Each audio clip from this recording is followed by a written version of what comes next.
С большой активностью откликнулись на беду граждан Луганской и Донецкой народных республик и жителей Илишевского района Республики Башкортостан. Здесь оперативно развернули волонтерский штаб поддержки «Наша забота», пункт по сбору гуманитарной помощи беженцам. И функционирует он на базе местного отделения партии «Единая Россия».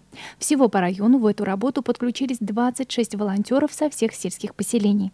Волонтеры «Наша забота» активно включились в акцию, оповещают население, предприятия, организации района, индивидуальных предпринимателей. Активно занимаются сбором товаров первой необходимости для жителей Луганской и Донецкой области. По первому требованию данные товары будут направлены нуждающимся.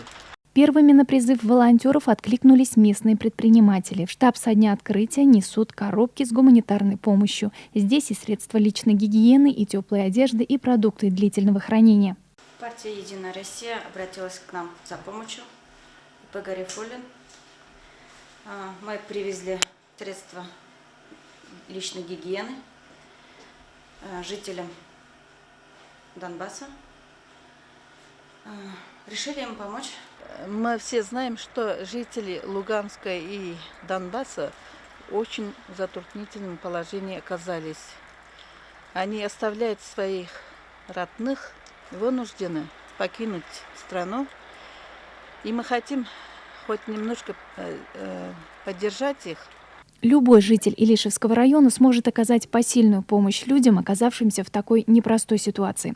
В качестве гуманитарной помощи, в частности, могут быть переданы одежда, предметы быта, средства гигиены, одноразовая посуда, бутилированная вода, детские и молочные смеси, продукты и тому подобное. Далее гуманитарная помощь будет распространяться по всем организованным на территории республики пунктам временного размещения эвакуированных граждан.